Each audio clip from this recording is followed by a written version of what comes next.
प्रभु यीशु मसीह का प्यारे नाम में मुझे सुनने वाला सभी मान्य श्रोताओं को अभिवादन करते हैं।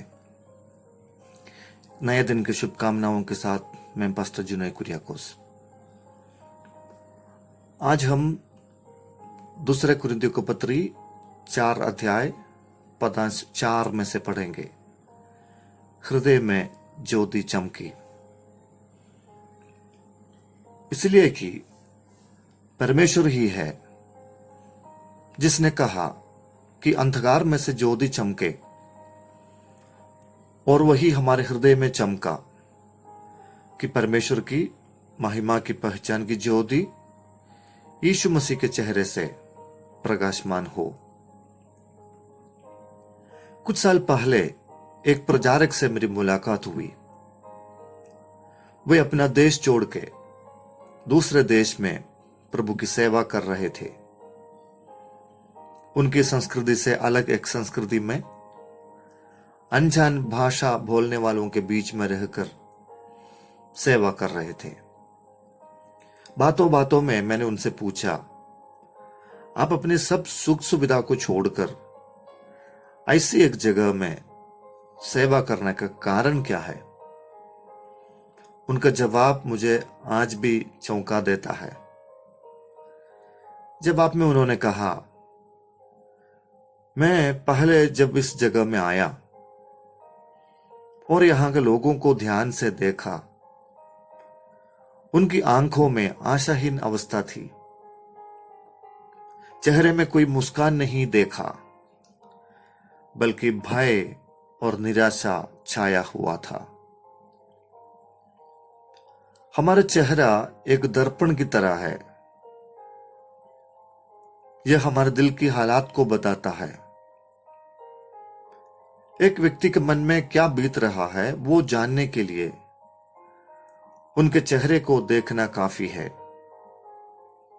दिल में आनंद और शांति है तो चेहरे में दिखने वाली चमक से पता चलता है। आजकल हम व्यक्तिगत जीवन में कुछ और है और सामाजिक जीवन में कुछ और है।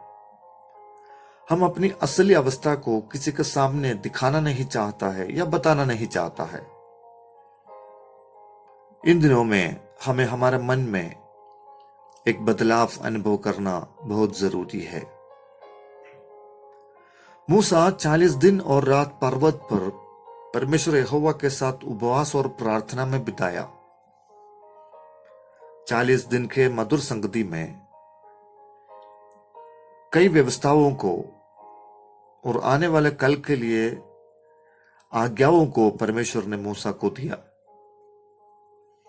पर्वत से उतर आने वाला मूसा के मुंह के प्रकाश के कारण छावनी में इस्राएली लोग मूसा के मुख को देख नहीं पाया। तो उस समय मूसा अपने मुंह में एक ओढ़नी डालते हुए उनसे बातें किया, लेकिन धीरे धीरे करके मूसा के मुंह का प्रकाश कम होता गया और वह एक साधारण मनुष्य के समान हो गया। मूसा के मुंह का प्रकाश किसी के अंदर प्रकाश नहीं दे पाया। पवित्र शास्त्र हमें बताती है कि इस संसार के ईश्वर अविश्वासियों के मन को अंधा कर देती है। देखिए, यह अंधापन आंखों में नहीं लेकिन लोगों के मन में है। तो यीशु मसीह ने उसके बदले विश्वास करने वालों के लिए क्या किया? सुसमाचार पुराने नियम के व्यवस्था से भी अधिक तेजोमय है। वो सुसमाचार ज्योति का सुसमाचार है। अंधकार में से ज्योति चमकाने वाला परमेश्वर का वचन हमारे मन में प्रवेश किया और प्रकाश डाला। वो प्रभु यीशु मसीह के द्वारा हुआ है और वो सुसमाचार की ज्योति हमारे मनों में चमकी। वो चमक प्रभु यीशु मसीह के चेहरे पे थी और उसने वो चमक को हमारे हृदय में दिया है। अब हमारी आशाहीन अवस्था को बदलकर उसने हमें आशा भरा अनुभव दिया है।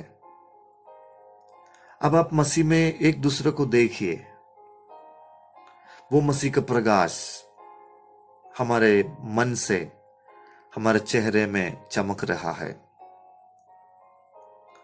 अब आप मसीह में आनंदित है, शांति अनुभव कर पा रहा है।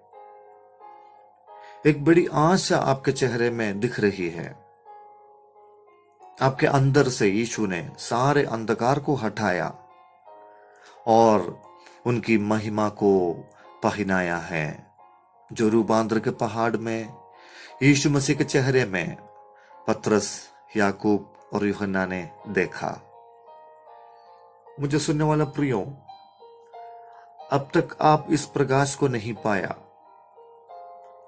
इस ज्योति को अनुभव नहीं किया है, तो आज सुबह के वेला में मैं आपको आमंत्रित करना चाहूंगा कि आप यीशु मसीह को अपनाइए और उस चमक को आप अपने मन में, अपने जीवन में अनुभव कीजिए।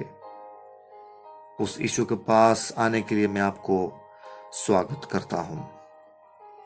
आसमानी खुदावंद, सुंदर सुबह का वेला के लिए धन्यवाद। आपका तेजोमय वचन के लिए धन्यवाद करते हैं पिता। हमारे मन के अंधियारा को आपने हटाया और आपका प्रकाश हमारे मन में चमका, उसके लिए धन्यवाद देते हैं। एक आशा भरी अनुभव में हमें लेकर आने के लिए धन्यवाद। मेरी आवाज सुनने वाला प्रत्येक के लिए प्रार्थना करते हैं, हर एक के जीवन में आप आशीष कीजिए। आज यीशु मसीह की ज्योति को वो लोग फिर से अनुभव करने पाए। प्रार्थना ग्रहण करने के लिए धन्यवाद। यीशु प्रभु के नाम से प्रार्थना मांगते हैं, आमीन।